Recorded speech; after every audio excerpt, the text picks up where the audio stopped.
Venus is moving into Cancer from August 21st to September 15, and this transit could shape your relationships, emotions, and connections in powerful ways. All timings are in IST. I'll keep it simple so even if you're new to sidereal Vedic astrology, you can follow along. Got questions? Drop them in the comments. Think of it like our community cafe. If you'd like insights specific to you, share your birth details. Let's dive in. When the night tilted and the tide changed, he crossed the threshold.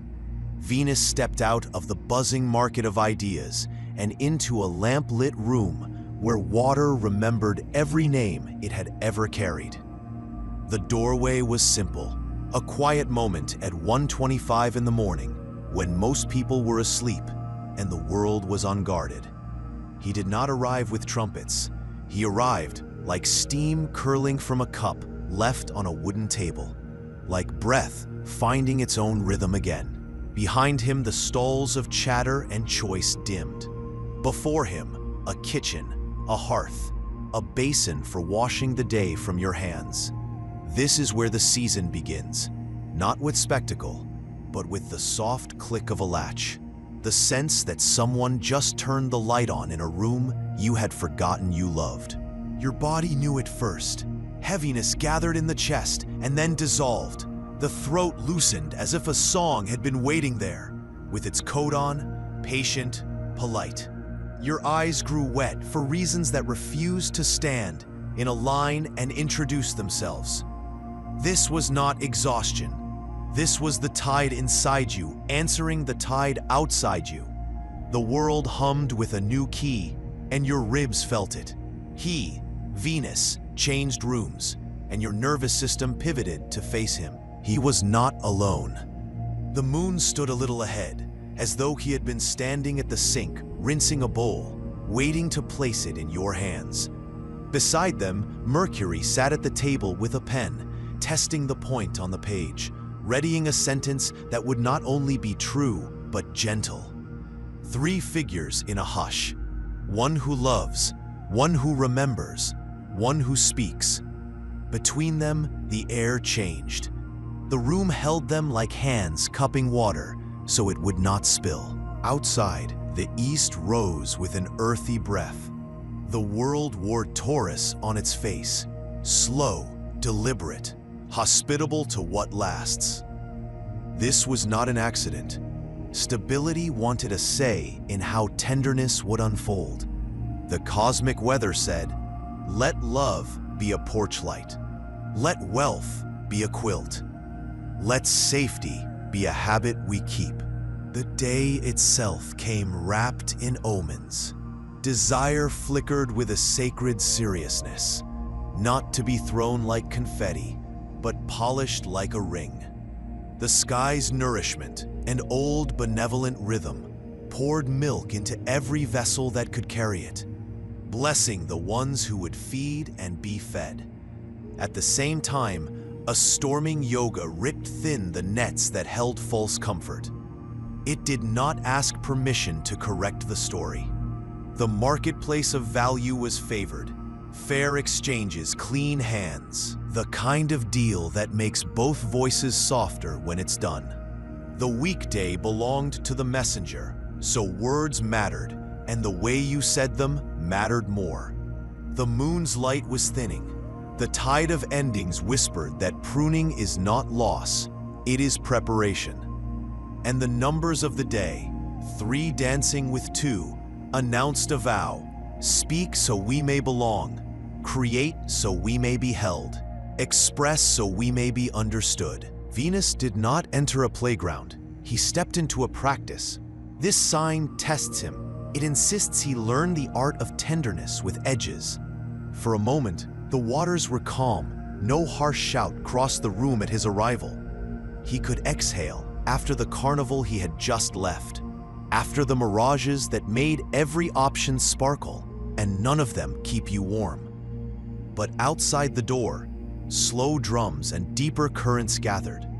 He would not be allowed to float. He would be asked to choose shape over shimmer, intimacy over intrigue, devotion over performance. From the far side of the sea, a slow old voice met him. Saturn watched from the deep, not to frighten the child, but to make sure the cradle could hold. He said what he always says when the water rises. Give compassion a container. Build a practice. Put a ring of small stones around your prayer so it does not wash away. He asked for steady rituals, meals that happen without fanfare, lights that are turned off at a certain hour so sleep can carry you, promises that are kept because they were made to protect softness, not prove worth. He was firm, not cruel. He knows what unstructured tenderness becomes: erosion. Not far from that old voice, a veil trembled with dream. Neptune lifted fog like incense and said, "Look, this could be holy."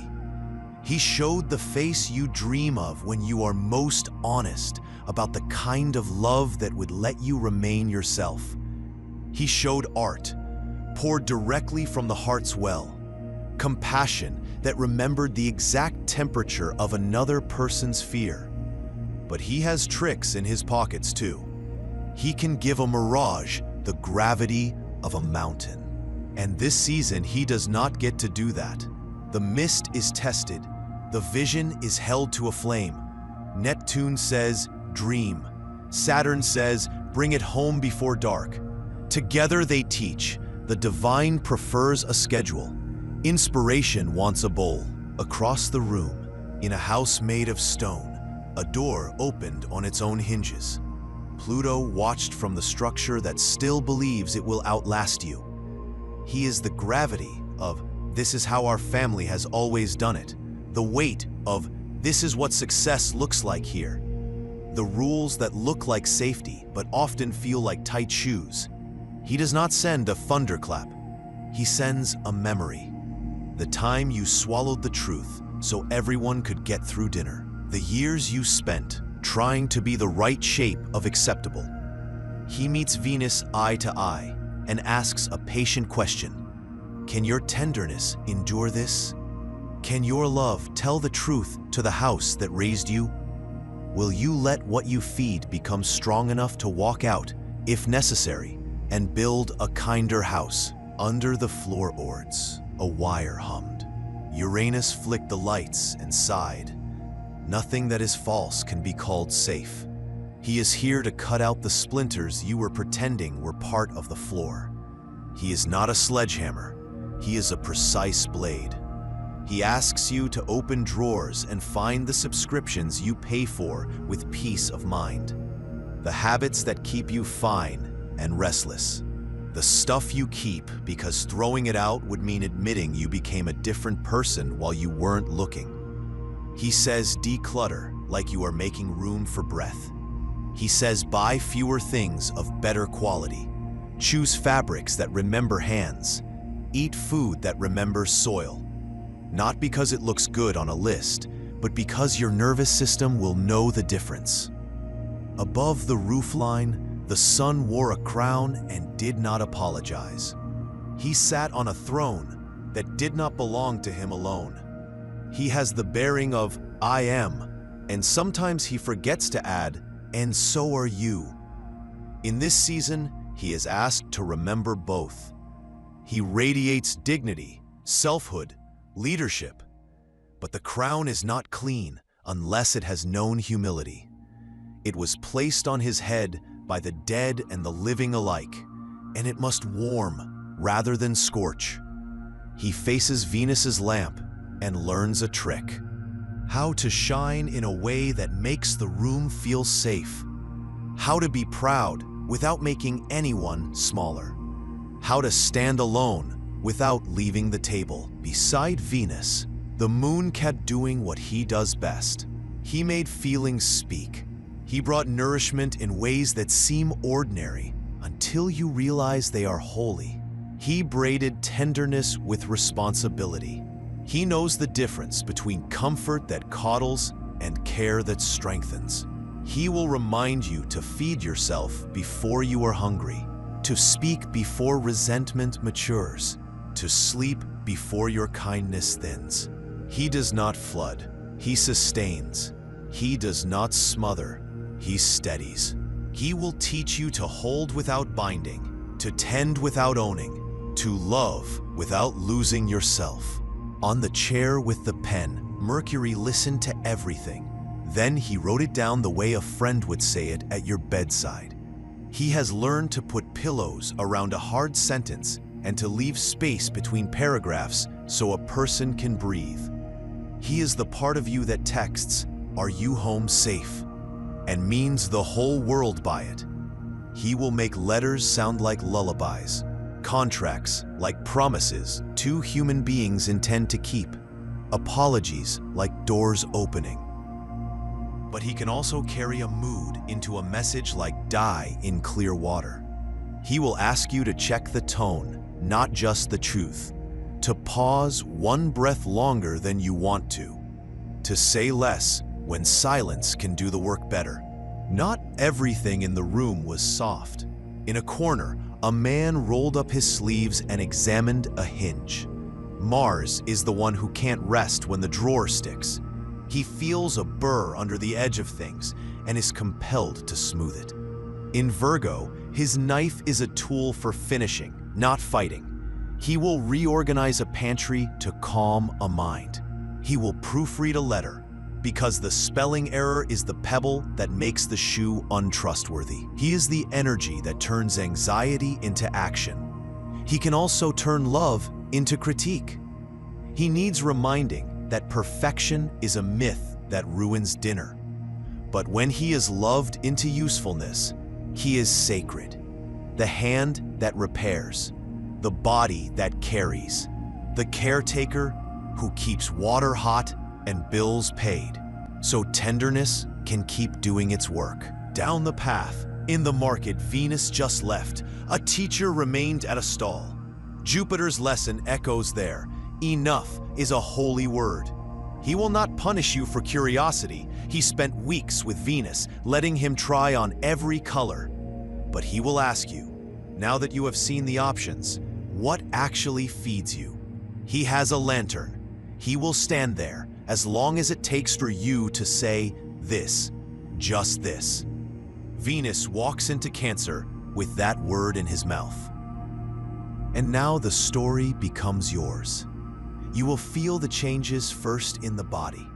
A desire to cook real food and not photograph it. A need to say fuller sentences. A surprising urge to sort a drawer as though you were sorting your own mind. You will dream more vividly. You will see someone you loved in a context you had not forgiven, and for a second, your chest will unlatch. You will look at the bills and think, safety, not status. You will keep money the way you keep bread, for sharing. You will notice the shelf that keeps catching your sleeve and finally sand it. These are not chores. These are love's tools. You will speak differently. You will ask better questions. How would you like to be held? Is there a sentence you wish I would say? What routine would make this house feel kinder to you? When you quarrel, you will try a new sequence. Feel, name, pause, answer. You will be tempted to prove a point with volume, and you will remember that proof is something bread does when you leave it alone to rise. You will start checking in with yourself the way you check locks at night. You will say, I am tired, sooner. You will say, that hurt, while it can still be tended. You will say no, like a hand placed gently on a hot pan, not like a door slammed. Your work will change. Craft will outlast cleverness. You will pick one small thing every day and make it truer. A shelf straight, a comma cleaned, a budget line corrected, an apology sent, a stitch mended. You will treat your desk like an altar and your schedule like a promise to your nervous system. You will notice the difference between abundance and clutter. Abundance breathes. Clutter argues. You will throw things out. You will keep what fits your life now, not the life you outgrew while being polite. Money will find its rightful place. You will choose value that supports people, not marketing. You will notice how your spending mirrors your heart. Excess when you are empty, stinginess when you are scared, generosity when you are grounded. You will build a fund for home and kin, not for spectacle. You will find a number that lets you sleep. You will forgive a number from the past that kept you awake. You will call prosperity by a new name, reciprocity. The calendar will leave its fingerprints on the weeks. On the day he arrived, if you sat quietly, you could feel a broom move across the floor of your spirit. Something was swept out that you were done pretending to need. Days later, steadiness arrived. You could sign a vow without your hand shaking. The budget began to look like a kindness rather than a cage. Then a cross breeze came in, simplifying, spiritualizing, challenging old power, and loosening a shelf where the old definitions of value were stored.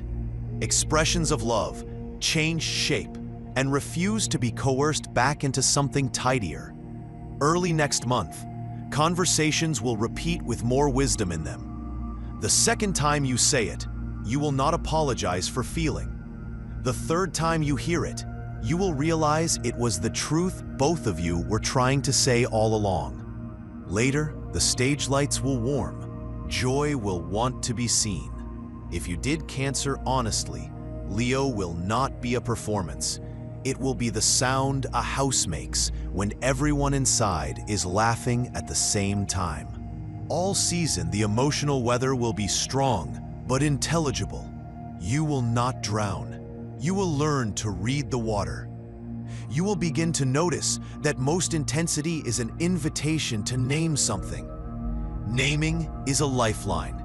You will keep a glass of water by the bed and a notebook.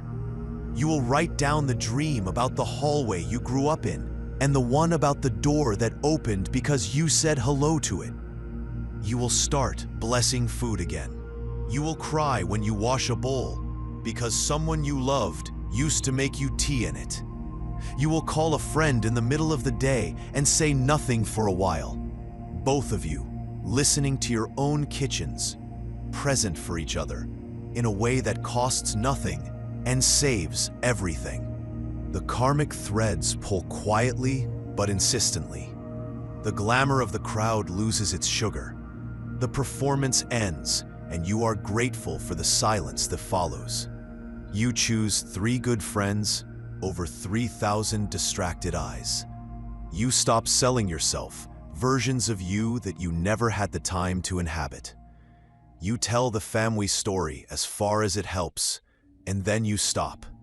You take the part of the story that hurt and teach it a new ending. You refuse to inherit a script that confuses obedience with love. You practice telling the truth like you practice scales. And when the old authority inside you says, "That's not how we do it," you say, "We do now." If you want rituals, make them ordinary. Sweep at the same time every evening. Light a candle before you begin the task you've been dreading. Put a pot of something simple on the stove every Sunday. Walk without your phone once a day. Touch your hand to the front door when you come home and say, "Thank you for keeping us." Set a glass down for the ones who are gone. Talk out loud to the child you were. Ask him what he wants to eat. Ask him where it hurts. Keep the promises he needed an adult to keep. This is how ancestry is healed, not by grand announcements, but by consistent heat at a low flame. If you want directives, they will sound like blessings. Lower the volume of your life. Raise the quality. Keep what is sturdy, tender, true. Let Saturn be the spine of your compassion. Let Neptune be the music you play while you cook, not the fog you get lost in. Let Pluto's questions be invitations, not interrogations. Let Uranus sharpen your knife, not your tongue. Let the sun remind you to stand up straight so you can hold more without breaking. Let the moon teach you the timing of tides. Let Mercury teach you the sentence that saves the day. Let Mars teach your hands how to love. Let Jupiter bless the word enough until it feels like plenty. The room changes as you do. The floor seems warmer. The table cooperates. The tea stays hot longer because you are not running away from it. You start noticing how often softness solves problems you've been trying to fix with strategy. You shift from guarding your peace to cultivating it, then to sharing it, until your home grows a reputation in your circle of being the place where people can exhale. If you are asked to relinquish something, try to place it down rather than throw it away. Let the letting go be ceremonial. Thank the coat you wore through the weather that turned you into the person who can choose a different one now. Thank the job that made you strong enough to find a better way to be needed. Thank the relationship that loved you as far as it knew how to. Bless what you no longer keep. It will behave better once it leaves. Eventually, you will notice that this season has made you fluent in a language you thought you had forgotten. You will know the names of your own signals again. You will stop mistaking adrenaline for aliveness. You will start putting chairs where conversations actually happen, instead of where you think they should. You will change the lamp bulb to one that flatters the truth. You will become the kind of person who returns the cart and also notices someone else's child lost in a daydream and makes sure he doesn't wander too close to the curb. When you stand at the sink late at night, you will hear the quiet promise of this season repeating itself. Tenderness will not ask to be admired. It will ask to be practiced. Love will feel less like falling and more like planting. Less like fireworks and more like a soft horizon that you keep walking toward. And somehow, it keeps walking toward you. There will still be storms. There will still be days when the old house shouts. But you will be different. Your hands will know where the blankets are. Your voice will know how to say, "Here's what I need," and then to listen for the answer that says, "I can give it." So let this be your vow while the lamp is on and the door is still open. I will let my boundaries give love its shape. I will let my rituals keep compassion warm. I will let my spending serve safety and my words serve belonging. I will put my craft in the service of tenderness and my dignity in the service of truth. I will face the structures I inherited and soften them where they are cruel. I will declutter the altars I built to other people's gods. I will make my home a small answer to a large problem. I will choose the one real thing again and again until the day when choosing is simply breathing. And if you need a sign that you are on the right path, notice the smallest one, the way your shoulders drop when you enter your own kitchen, the way the dog settles deeper when you sit down, the way a friend pauses on the phone and says, after a long breath, "I feel better now." The way money starts to feel like a tool rather than a test. The way the mirror forgives you because you have been kinder to the person inside it. The way the house sounds at night when everyone is asleep and you realize you have not been this unafraid in a long time. He stands there still, the one who brought beauty into a room that needed gentleness more than glamour. He is a man with a lamp, a ledger, and a love of quilts. He is that quiet benefactor who makes sure the light bill is paid and the cupboard has salt. He did not come to seduce you. He came to domesticate bliss, to anchor care, to turn longing into endurance. He came to make sure that when the sun pulls you onto a stage later, your joy will be honest, and your voice will not shake, and your heart will not be performing any more than a hearth performs when it burns. So take the water off the boil when it whispers, not when it screams. Fold the towel so it dries faster next time.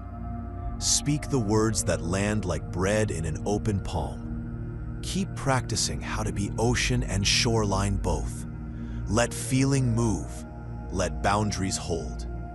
On the far side of this season, the world will look mostly the same to anyone not paying attention. But your home will not. Your body will not. Your courage will not. And when you meet the next version of yourself in the doorway, sleeves rolled, eyes clear, you will know he arrived tonight when Venus stepped across the room and chose, without spectacle, to stay. Thanks for watching. If you found this helpful, give it a like, subscribe for more insights, and share your thoughts in the comments. Until next time, take care.